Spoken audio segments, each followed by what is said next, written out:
I'm Peter Blood Patterson, and I'm from Mount Toby Friends Meeting, and also for many years I was the co-convener of Interfaith Opportunities Network. Katie, are you here? There. Katie is the convener of Interfaith Opportunities Network now, and Soul, I abandoned her. And we have 8 congregations that are sharing today. We have 20 congregations. Interfaith Opportunities Network was begun in 2005. And if we had 20 congregations sharing, half of them would be congregationalists. So we told the other congregationalists they couldn't come.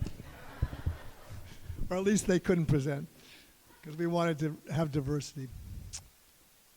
I think it's wonderful that we are kind of turning the clock, as Lee said, on the exclusivity that this town started with, of saying you had to be a Puritan to be a citizen. Today, we embrace and are greatly enriched by the diversity of this many, many faith paths that make up our community. Quakers began in England in a time of great chaos, a little bit like today, political and religious chaos. At that time, there was no right to religious freedom whatsoever. You had to follow the one path of the state, or else you could be imprisoned or beaten. In this particular area of Massachusetts, Quakers were often had their clothes stripped from them and left in the night to wander through the winter woods back to maybe where their friends lived. 4 Quakers were killed in 1660, just about 8 years after Quakerism started on Boston Common. But just 1 year after that, in 1661, the first annual meeting of Quakers in the world started in New England. It was in Rhode Island, where you could worship freely. And Quakers carried on a 40-year or 50-year nonviolent campaign to overcome religious intolerance. Scores, certainly, of Quakers, in addition to the 4 that were hung in Massachusetts, died in prison. Thousands were imprisoned for meeting as friends openly rather than doing it secretly, as some, for good reason, many faiths met in private so that they wouldn't be arrested. But finally, in 1688, for the first time, England established a right to religious toleration. So the campaign was successful, and in a sense, I don't want to brag, but all of us are kind of benefiting from that by living in a country which has the right to religious freedom, but we shouldn't take it for granted because it's at risk today. So I want to just take a few minutes to talk about Quakers. That's what we're supposed to be doing, and this is sharing our little contribution, which we'll do in a moment. You guys can sit down if you don't want to stand up. Okay.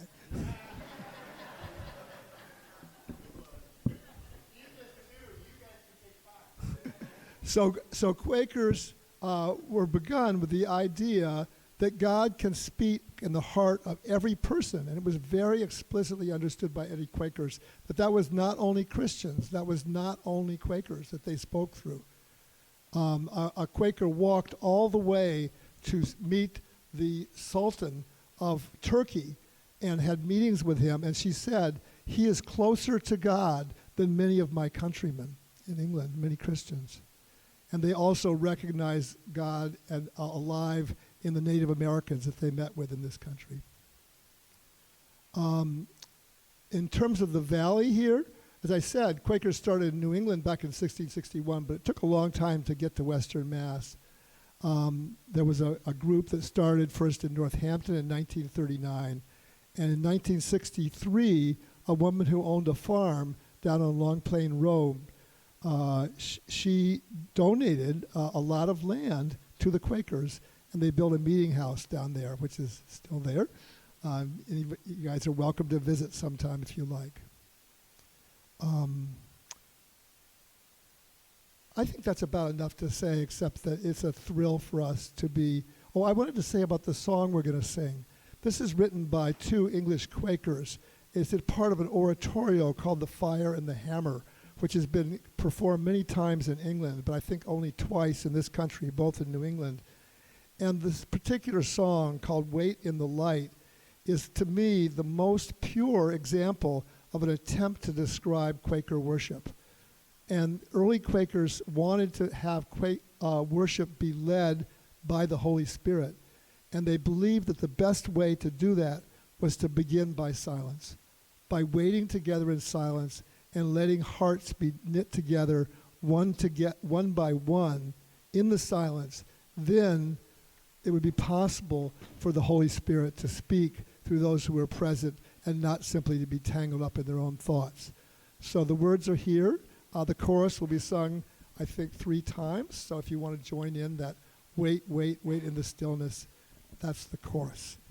So thank you for allowing us to share this with you. It's been we don't usually have a choir. You're seeing something very unusual for Quakers. No, right. Oh, thank you.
Your thoughts overflow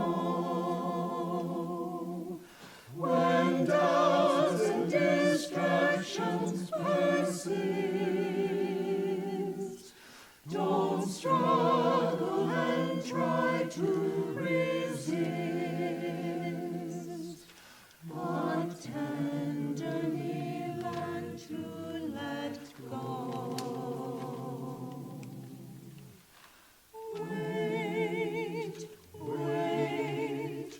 Wait in the stillness. Wait, let the gathering unite.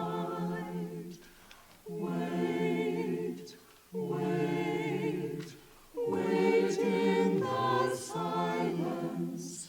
Wait with the children of the light. Temptations and troubles appear, then sink into that which is pure. Submit to the things which are sure, and all will be hushed and be clear. Then that which is